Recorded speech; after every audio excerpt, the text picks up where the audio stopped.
Hai teman-teman, berikut energi update untuk September 2025. Tema besarnya kali ini adalah transformasi dan pemurnian diri. Dan ini adalah lanjutan dari energi bulan Agustus ya teman-teman. Termasuk juga 88 Portal, energi yang terkait kebebasan jiwa waktu itu dan juga New Moon Agustus. Link videonya masing-masing ada di deskripsi ya teman-teman, just in case teman-teman mungkin ada yang belum menyimak atau ingin menyimaknya lagi. Seperti biasa, aku akan share sesuai dengan yang aku tangkap aja, bukan dari sisi astrologinya. Di Agustus, kita diajak untuk membuka pintu kesadaran diri melalui soul remembrance dan juga heart awakening. Di bulan September, kita diajak untuk melepaskan yang gak selaras dan menutup chapter lama. Dalam prosesnya, kita akan mengalami suatu fase yang disebut pemurnian diri, teman-teman. Pemurnian diri ini yang akan membawa kita naik kelas dalam tanda kutip. Dan dalam fase pemurnian diri ini, kita akan perlu melepaskan lagi, more release gitu ya teman-teman, more of letting go, dan juga membersihkan diri. Fase atau proses pemurnian diri ini perlu dilewati teman-teman, supaya transformasinya bisa terjadi. Di sini kita perlu melepaskan apapun yang membebani. Misalnya luka lama, trauma, limiting beliefs, beban emosi, orang-orang atau hal-hal yang udah gak selaras lagi, pola lama, identitas lama, ilusi pikiran, dan lain-lain. So for some of us, or possibly many of us, September bisa terasa seperti mini dark night of the soul. Tapi teman-teman, ini bukan sesuatu yang perlu dilihat atau dirasa sebagai beban gitu ya atau momok. Karena kalau gitu, kalau kita melihatnya atau merasanya seperti itu, kalau kita udah aduh berat nih September, aduh nanti gini, udah pakai aduh-aduh, nanti itu bisa bikin energi kita beneran berat loh teman-teman di dalam prosesnya.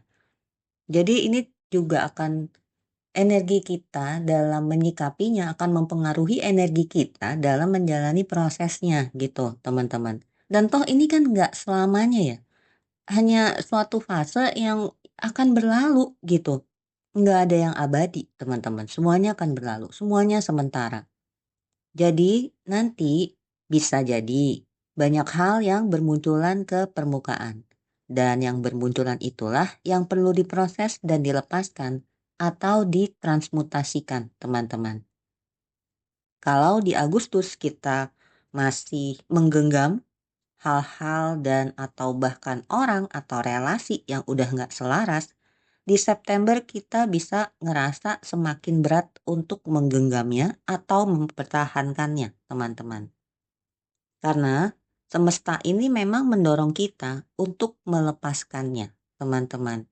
Jadi ini bisa jadi bentuknya dalam berbagai macam rupa ya. Entah tiba-tiba kok yang tadinya cocok baik-baik aja tiba-tiba ribut, tiba-tiba ada konflik, tiba-tiba kok begini, kok begitu gitu ya. Dan ini bisa jadi caranya semesta. Kalau emang udah benar-benar gak selaras, aku ngalamin soalnya.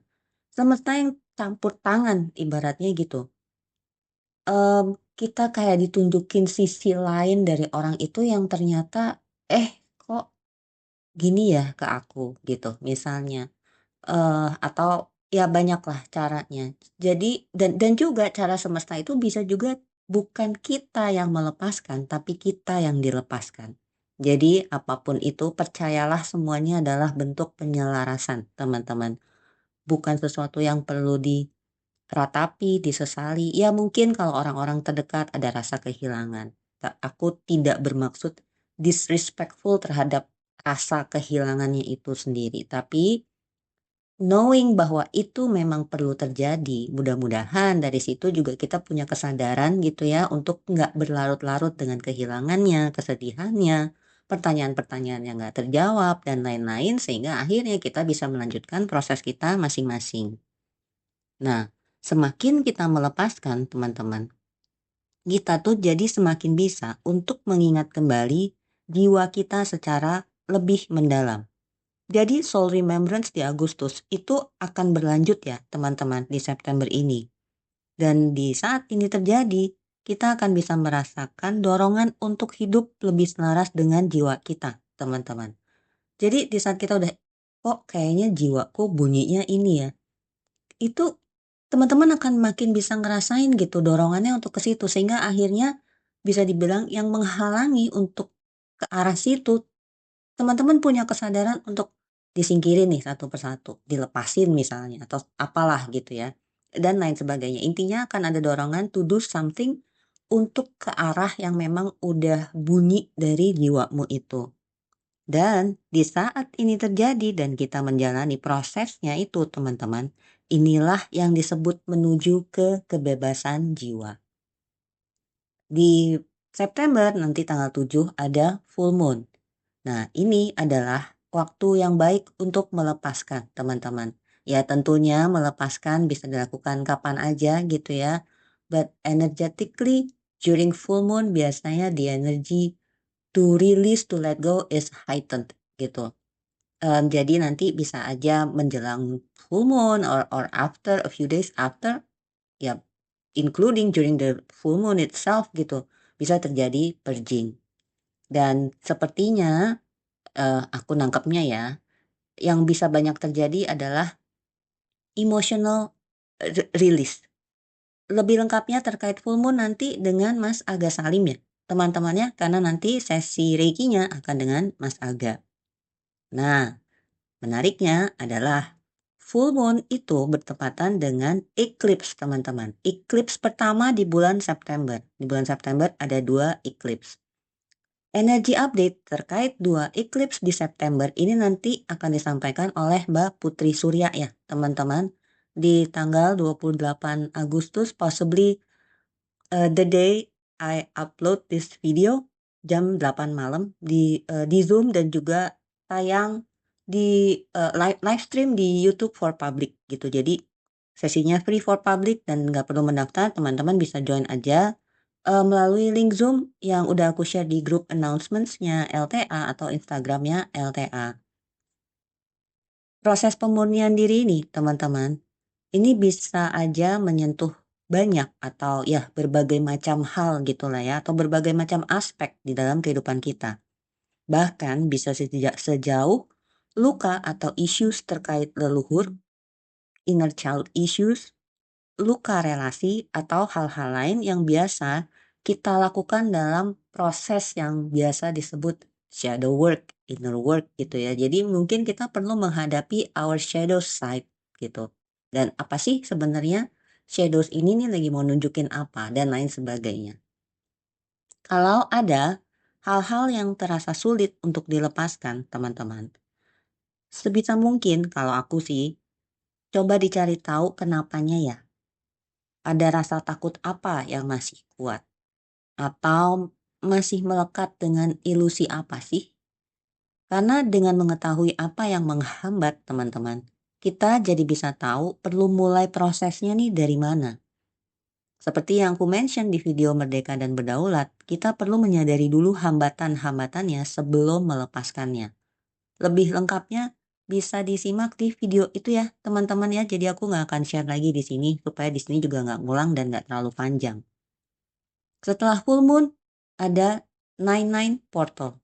Dan kali ini it's actually 999 portal karena tahun 2025 sama dengan 9. Jadi energi untuk closure dan juga completionnya ini sangat besar teman-teman. Perlu diingat bahwa melepaskan dan closure itu adalah dua hal yang berbeda ya teman-teman. Nggak karena udah melepaskan gitu terus artinya closure itu secara otomatis terjadi. Closure itu perlu dilakukan secara sadar atau dengan penuh kesadaran teman-teman. Ibaratnya gini, melepaskan itu adalah saat kita selesai membaca halaman terakhir dari sebuah buku gitu ya. Dan setelah selesai baca, bukunya masih di tangan kita nih ceritanya. Nah, si closure ini adalah di mana kita sadar bahwa, oh, aku udah selesai baca bukunya. Berarti Sekarang aku akan nutup bukunya dan naruh buku ini kembali ke rak bukunya gitu. Mungkin contoh dalam, mmm, real life-nya tuh kayak gini teman-teman, misalnya nih ya, misalnya kita perlu mengakhiri suatu hubungan gitu ya dan melepaskan seseorang.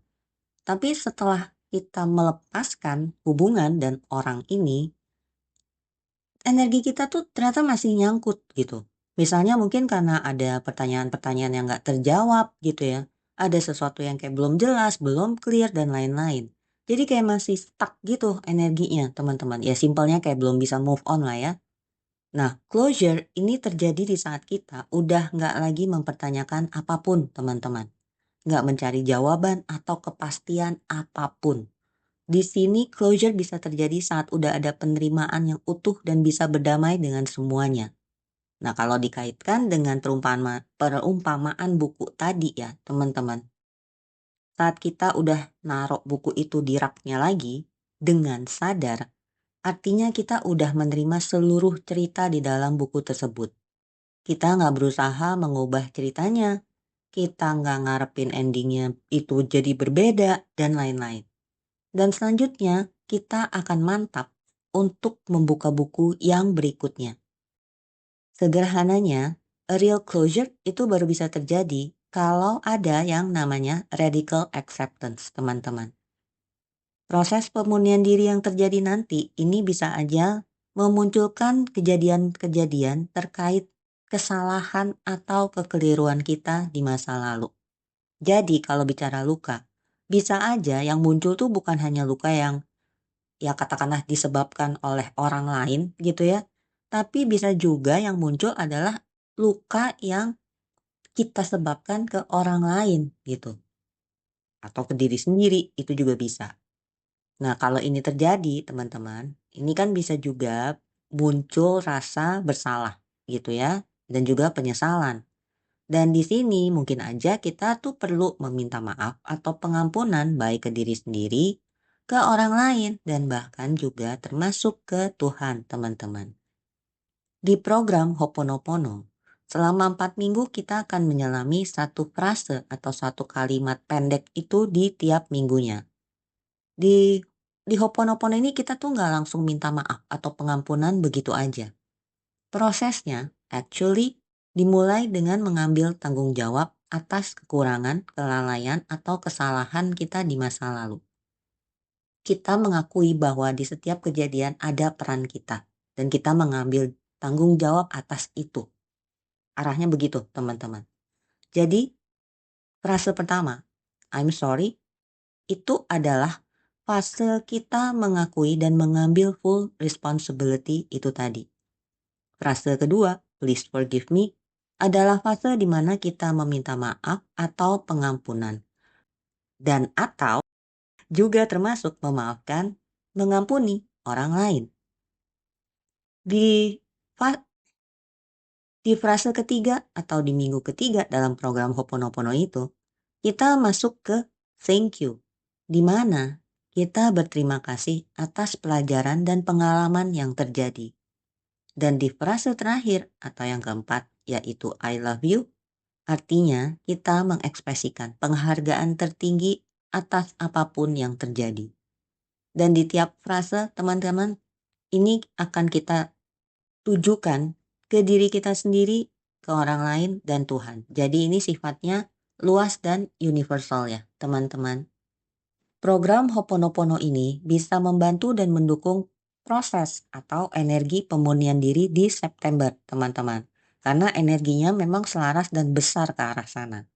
Itu jugalah yang terjadi di batch satunya yang mana waktu itu diadainnya di bulan Maret lalu selama bulan puasa.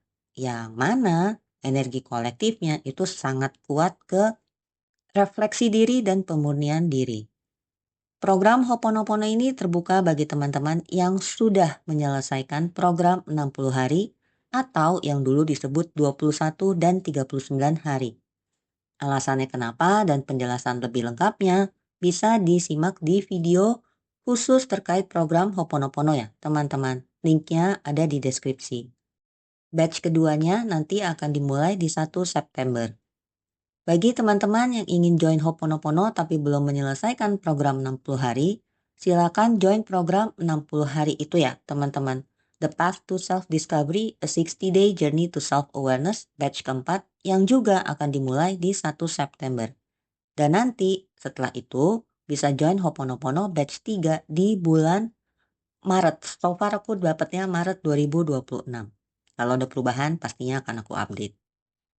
Dan teman-teman, yang juga bisa aja kita perlu lepaskan di bulan September ini adalah peran yang kita jalani atau topeng yang kita pakai demi orang lain. Di video Merdeka dan Berdaulat ini adalah yang aku sebut sebagai ilusi dan identitas lama. Apakah itu ilusi dan identitas lama? Silakan simak di video tersebut ya, teman-teman. Again, linknya ada di description.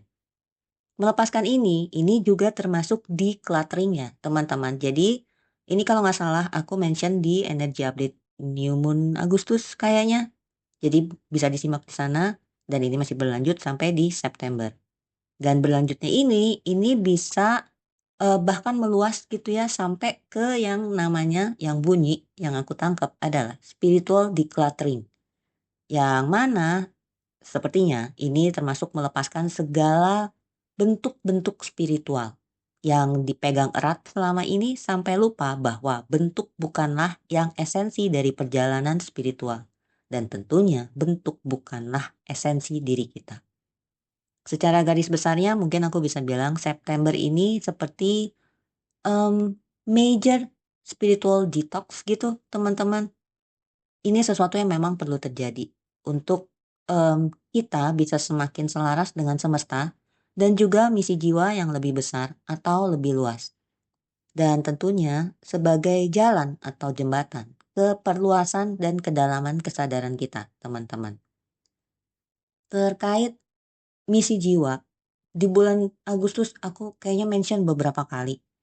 Dan aku menyaksikan ini sudah terjadi di beberapa orang gitu ya, yang udah sangat bisa dibilang mantep gitu ya jalan di life purpose-nya selama ini dan something happen yang kayak, oh ternyata gini gini gini gini. Ada shifting yang terjadi, ada expansion yang terjadi dan aku lihat gitu prosesnya tuh gimana. Jadi it's real teman-teman. Mungkin tidak terjadi di semua dari kita, tapi kebanyakan arah ke energi ke arah life purpose itu ke misi jiwa itu besar. Jadi kayaknya waktu itu aku juga pernah mention, mungkin yang tadinya belum tahu jadi lebih jelas, mungkin yang bahkan udah tahu walaupun belum ketahuan ibaratnya jenis pekerjaannya itu apa, tapi udah mulai kebayang gitu ya, udah nggak seblur sebelumnya. Mungkin yang udah tahu jadi udah bisa memulai, mungkin yang baru mulai jadi bisa mulai langkah-langkah berikutnya dan lain sebagainya. Intinya ada expansion, teman-teman. Nah, tapi ke arah situ baru bisa dibuka kalau kita emang udah melepaskan hal-hal yang selama ini jadi beban gendongan kita gitu, teman-teman. So, pelepasan itu it's necessary untuk kebaikan kita juga. Dua hal yang bunyi dari 2 hari yang lalu terkait energi September adalah protect your energy and set healthy boundaries. Dijaga jangan energinya gampang bocor ya teman-teman. Dan coba cermati dari hal-hal yang bermunculan, apakah ada boundaries yang perlu ditetapkan dengan lebih baik dan firm. Tapi tetap dengan penuh kesadaran ya teman-teman. Firm ini bukan artinya keras yang galak gitu, nggak firm ya tegas gitu. Tegas tapi kalau dari kesadaran itu juga tetap ada energinya tuh ya lembut gitu teman-teman. Mungkin next ada pertanyaan ya. Terus nanti mesti gimana nih? Atau ngelakuin apa aja untuk menjaga energi kita gitu ya? Atau dalam kita berproses di September. Secara energi atau ya bisa dibilang energetic maintenance itu bisa ya tentunya Reiki, kayak yoga tuh bagus banget, sound healing tuh juga oke dan lain-lain. Selain itu meditasi dan journaling secara rutin itu bisa membantu teman-teman kalau misalnya ada purging, nggak tahu mesti diapain, ya go meditate gitu ya. Nulis di jurnal kalau memang perlu gitu. Nah, speaking about journaling, banyak yang, "Mbak, aku susah nulis, Mbak, aku nggak tahu mesti nulisnya dari mana." Aku ke beberapa teman LTA cukup banyak, "Oke, kalau belum sreg sama yang namanya nulis pakai tangan, coba direkam." Kayak aku ngoceh gini, then biarin aja, apa sih yang lagi ganggu yang pertama muncul di kepala gitu ya, atau terasa di tubuh atau secara emosi, ya itu aja diomongin. Nanti seiring dengan waktu ngoceh, akan lebih banyak yang terurai. Nah, keruwetan, kehebohan diri, energi yang lagi nggak balance atau yang chaos dan segala macam, kan udah keluar tuh ya di rekaman itu.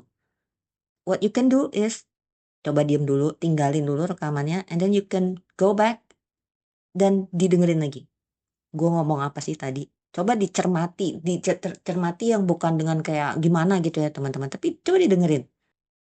Then you can listen to what's going on within you gitu. Itu salah satu cara untuk melatih self awareness. Intinya adalah coba dicari cara untuk bisa ada channelnya gitu teman-teman, supaya perjing itu biarin keluar, jangan dipendam. Dipendam ya dia akan mandek aja energi kita yang jadi stuck gitu. Kalau ada emosi yang muncul, apa marah, sedih, entah dibawa meditasi, journaling, mau nulis, kalau udah biasa nulis silakan, enggak mau dicoba audio dulu. Audio itu again kalau kita dengerin lagi, kita jadi tahu, oh bisa jadi teman-teman yang terjadi adalah kita pada saat kita ini udah keluar nih ya, udah ngoceh berapa menit, kayak 5-10 menit gitu ya, didiemin 2 jam, 2 jam balik lagi dengerin. Itu bisa toh, kita tuh bisa punya perspektif yang berbeda akan isu yang tadinya tuh ganggu banget gitu. Kita mungkin bisa, karena udah ada jarak antara kita sama isu yang tadinya numpuk di kita gitu ya. Kita bisa lihat lebih jernih. Oh, ternyata ini ya masalahnya. Oh, berarti kayaknya gue mesti gini deh, gitu. Atau bahkan ditinggal 2 jam, ternyata teman-teman 2 jam tuh dapat insight atau kesadaran baru gitu. Jadi yang tadinya kayak big deal ternyata, oh enggak kok nih B aja sebenarnya gitu. Gue aja tadi yang reaktif. Nah, tuh jadi akhirnya bisa nyadar kita reaktif apa responsif gitu, teman-teman. Selain itu, tadi kan meditasi journaling ya. Tentunya juga menjaga asupan yang baik ya teman-teman, makanan, minuman, minum air putih, jangan sampai dehidrasi gitu ya. Istirahatnya juga dijaga, istirahatnya yang benar-benar rest gitu. Waktu itu Mas Andreas ada sesi The Art of Resting, itu keren sih. Kayaknya sederhana gitu ya, just resting aja kok mesti ada seninya gitu. Tapi cara apa yang disampaikan Mas Andreas, cara Mas Andreas memandu juga itu benar-benar relaxing teman-teman, aku tuh juga kayak, "Ih, seru banget nih, asik banget," gitu. Mmm, Nanti itu sesinya kalau nggak salah tertutup ya, kalau misalnya teman-teman ada yang waktu itu nggak ikut dan mau, mencoba The Art of Resting itu chat aku, karena itu tertutup dan berbayar tentunya ini juga perlu ada kontribusi ya teman-temannya supaya, fair gitu dengan, bagi teman-teman yang waktu itu join dan juga Mas Andreasnya, nanti chat aku aja.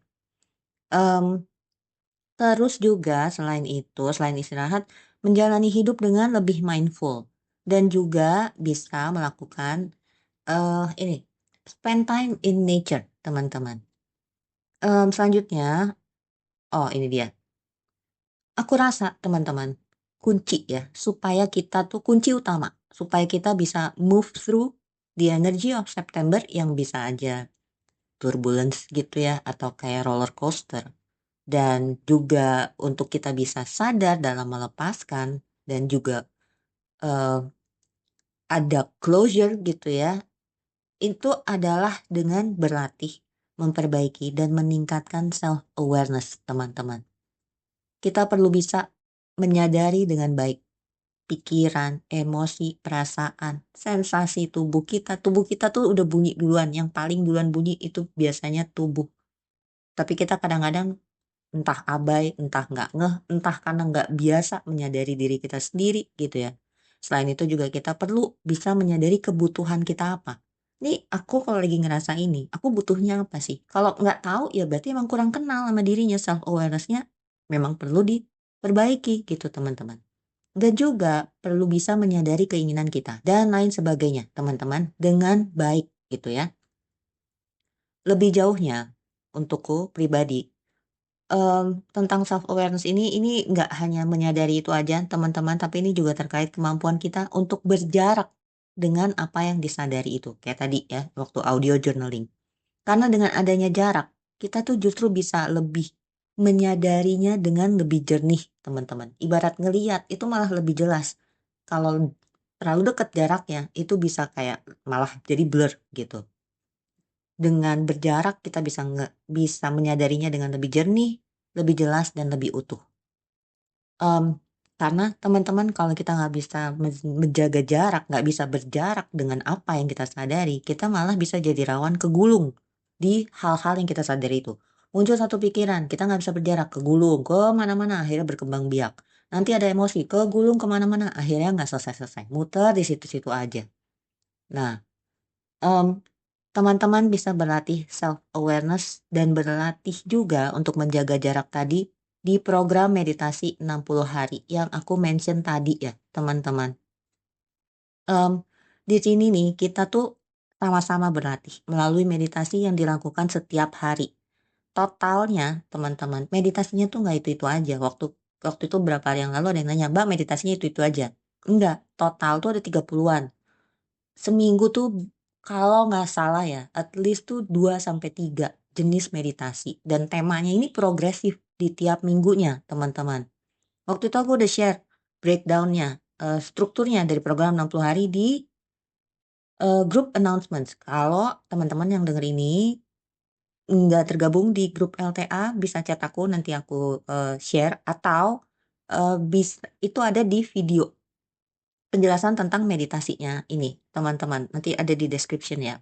Itu video tentang penjelasan program-program meditasi di LTA. Nah, meditasinya ini teman-teman tersedia di dalam bentuk video, kayak video YouTube gini.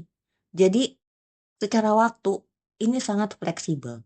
Meditasinya juga nggak lama-lama banget gitu ya. Yang paling lama itu yang cakra karena memang perlu go through each, chakra, ada 7 cakra ya otomatis kalau aku bisa cepetin cuman ya akan terlalu kayak keburu-buru gitu ya.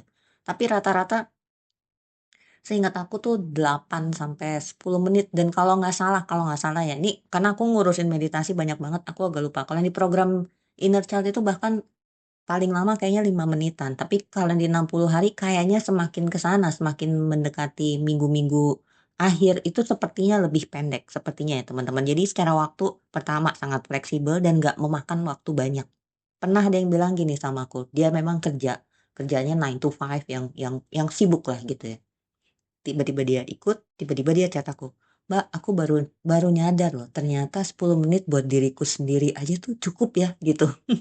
Nah, kesadaran-kesadaran itu baru bisa didapatkan kalau emang udah melakukannya gitu, teman-teman. Kalau cuma dibayangin aja nggak kebayang gitu kan. Terus apa? Oh ya, bisa sangat fleksibel, waktunya kapan aja, kita nggak perlu, "Yuk Zoom setiap hari apa, jam berapa?" Aku pun juga nggak sanggup teman-teman gitu ya. Jadi bisalah diatur waktunya sesuai dengan aktivitas dan kesibukan teman-teman masing-masing. Nah, setiap meditasi ini nanti akan diikuti dengan journal prompts teman-teman. Rata-rata seingat aku per hari itu ada 2 prompts. Prompts ini bermanfaat untuk kita bisa memahami diri kita dengan lebih baik dan prompts-nya juga bisa membantu untuk mengurai apa yang ditemukan atau disadari saat meditasi. Karena waktu meditasinya teman-teman, ini kita cuman menyadari aja. Panduannya adalah dan ini berulang-ulang, eee, cukup disadari, tidak perlu dianalisa. Tanpa penilaian, tanpa penghakiman, hanya disadari saja. Dan kalau udah pikirannya udah mulai kemana-mana, kembalikan fokusnya ke nafas. Hanya menyadari aja. Kalau mau diurai, yaitu nanti setelah meditasinya. Kenapa jadi penting hanya menyadari aja, teman-teman? Karena itulah salah satu cara atau latihannya untuk menjaga jarak itu tadi, teman-teman. Dan latihan seperti ini baru bisa dirasain manfaatnya kalau udah dilakuin secara rutin dan konsisten ya, teman-teman. Makanya ini dibuat meditasinya 60 hari karena memang eh, apa ya? Intensinya adalah membuat habit baru untuk mengenal diri. Di program-program lain tidak semua meditasinya itu setiap hari, tapi di sini setiap hari. Karena dengan apa ya, kita kita berlatih terus-terusan, kita membangun habit baru gitu ya, lama-lama ini aku udah mention ini berkali-kali, mungkin teman-teman yang udah sering denger ocehan aku akan bosen. 21 hari untuk membangun habit baru kan katanya, research yang lebih baru mengatakan akan lebih bisa terbentuk di 60 hari. Mateng-matengnya sebenarnya di 90 hari.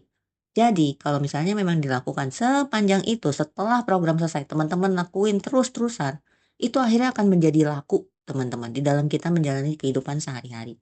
Bukan sesuatu yang kayak, oh gue mesti berjarak, gue mesti berjarak, gue mesti berjarak. Enggak, lama-lama juga akhirnya by nature, by default gitu ibaratnya kayak, oh ada pikiran ini, oh oke. Oke, aku sadar ada pikiran ini. Oh, pikiran ini ngajak main ke sana nih gitu. Oh, sadar juga lagi mau diajak keseret lagi sama pikirannya. Jadi kayak apa ya, teman-teman? Ini nih eh overthinking otomatis berkurang, nggak gampang ruwet, hidup jadi lebih mindful gitu ya. Lebih bisa menjalani hidup dengan lebih mengalir dan lain-lainnya. Dan dari situ, teman-teman, coba apa sekiranya yang bisa terjadi? Tentu aja akan mempengaruhi banyak hal dalam kehidupan kita. Apalagi kalau ini udah jadi laku ya, teman-teman. Bisa mempengaruhi produktivitas kita, gitu ya. Kita jadi lebih produktif gitu, karena pikiran kita nggak kemana-mana. Kita mindful saat ngerjain, kita full fokus di situ, selesai. Ya mungkin entah kita ngerjain yang lainnya, entah kita mungkin istirahat or whatever gitu ya. Intinya bisa sangat mempengaruhi produktivitas kita. Juga bisa mempengaruhi cara kita dalam kita berelasi. Kita lebih mindful kan dalam berelasi. Kita pas dengerin orang, kita bener-bener mindful gitu, gue cuma dengerin dia doang, nggak sambil menganalisa, nah itu. Jadi sebelum orang selesai ngomong, kita tuh nggak keburu bikin, "Oh ini orang arahnya ke sini, oh ini orang gini," udah nggak bikin asumsi duluan gitu, kita dengerin sampai selesai, baru habis itu kita jeda, akan terbiasa untuk jeda, sehingga akhirnya nggak reaktif, kita responsif. "Oh, aku tahu nih kalau gue nyaut sekarang, gue reaktif, gue jeda dulu deh, nanti biar bisa ngeresponnya dengan lebih sehat," dan lain-lain. Nah itu kan tentunya sangat bisa apa ya, memaintain hubungan yang hopefully bisa jadi lebih baik gitu, dan ini bisa mempengaruhi segala macam banyak banyak, aspek lain di dalam hidup kita, teman-teman. Jadi teman-teman mungkin aku bisa bilang di sini bahwa kalau kita mau bicara efek, efek jangka panjangnya nih bisa dirasain oleh orang lain juga, teman-teman. Nggak hanya oleh diri kita sendiri aja. Di saat kita udah nggak gampang ruwet, nggak gampang mumet, overthinking, kegulung emosi dan lain-lain, pada akhirnya nih ya teman-teman, vibrasi kita tuh bisa membaik loh. Nah, vibrasi yang membaik ini pada akhirnya bisa menarik hal-hal baik ke dalam kehidupan kita, teman-teman. So, again, sepertinya aku udah mention tadi ya, aku agak lupa tadi aku ngoceh apa di awal. Batch keempat, 60 hari ini dimulainya 1 September juga ya, teman-teman. Penjelasan lebih lengkapnya, seperti yang tadi aku mention ada di video terpisah, ada di description. Bagi teman-teman yang memerlukan ruang energi yang aman untuk berproses secara energi terkait closure, silakan join sesi Reikiku ya, teman-teman. Reiki for the 999 Portal, Completion and Soul Alignment. Intensi di sesi itu nanti adalah release and completion, di mana kita berniat untuk melepaskan apapun itu yang kita perlu lepasin gitu ya, pola lama, energi yang stagnan gitu ya. Kita juga berintensi untuk alignment atau penyelarasan dengan jalur jiwa kita, path-nya jiwa kita gitu, teman-teman. Termasuk, nah ini, life purpose itu tadi, soul contract, soul connection, dan juga berselaras dengan arahan semesta. Intensi lainnya adalah spiritual expansion, yaitu membuka diri ke kebijaksanaan baru gitu ya, ke new wisdom, dan juga memperluas kesadaran. Intensi lainnya adalah untuk membawa energi yang lebih fresh dan lebih selaras di kehidupan kita sehari-hari. Jadi ini untuk integrasinya gitu, teman-teman. Sesinya nanti di tanggal 9 September jam 9 malam WIB. Seperti biasa, sesiku selalu non-Zoom. Artinya aku meditasi dan kirim reiki di jam tersebut. Teman-teman bisa standby untuk menerima, membuka diri untuk menerima, boleh meditasi formal, yang duduk, punggung, tegak dan segala macam, atau berbaring, rileks, yang penting nyaman dan membuka diri untuk menerima Reiki. Kalau tidak mungkin standby di jam tersebut, teman-teman bisa tetap melakukan aktivitas dan berintensi untuk membuka diri menerima Reiki saat tidur malamnya ya, teman-teman. Aku akan share journal prompts untuk, sebelum dan setelah sesi, dan setelah sesi seperti biasa, aku akan share laporan sesinya. Nanti kalau teman-teman membutuhkan dan berminat silakan chat aku untuk mendaftar ya. Nah, sepanjang itu tadi, itu kan banyaknya, pemurnian diri ya, yang tentang transformasinya belum, ya Allah sampai ribet. Terkait transformasi, teman-teman, transformasi ini baru bisa terjadi setelah kita berproses. Dan kalau proses kita ini bisa dilakukan dengan sadar dan prosesnya bisa terus dijaga, teman-teman, kita nih bisa mengalami transformasi besar di kemudian hari. Ini energi transformasinya gede, teman-teman. Jadi kalau emang prosesnya dijalanin gitu ya, step by step ya, kalau lagi lelah ya berhenti, jeda, nggak ada yang nyuruh langsung nge-sprint gitu kan, teman-teman. Anggap aja maraton gitu. Yang penting konsisten jalan terus. Nah, transformasinya bisa sangat besar. Nah, bentuknya seperti apa atau di macam aspek yang mana, ya itu tentunya tergantung proses dan perjalanan kita masing-masing gitu ya, teman-teman. Cuma yang bunyinya kenceng sih tadi waktu aku mau nyiapin ocehan ini adalah, mmm, transformasi di kesadaran, teman-teman. Bisa bisa terjadi perluasan kesadaran yang sangat besar kalau teman-teman tidak berhenti berproses. Nah, mungkin ada yang bertanya, apa sih signifikansinya dari perluasan kesadaran? Perluasan kesadaran akhirnya membawa kita semakin dekat ke esensi diri kita, teman-teman, yaitu cinta dan welas asih. Dan dari situlah segala dorongan untuk apapun yang kita lakukan akan muncul. Penggerak kita bukan lagi luka atau ego yang terluka, tapi cinta dan belas asih itu sendiri. Begitu teman-teman untuk energi update-nya, semoga berkenan. Kalau ada yang mau, oh ya, tadi kan ada sesi Mas Aga juga ya. Kalau mau daftar sesi Mas Aga, program-program meditasi dan juga sesi Reikiku yang 999 portal itu nanti chat aku ya. Terima kasih teman-teman.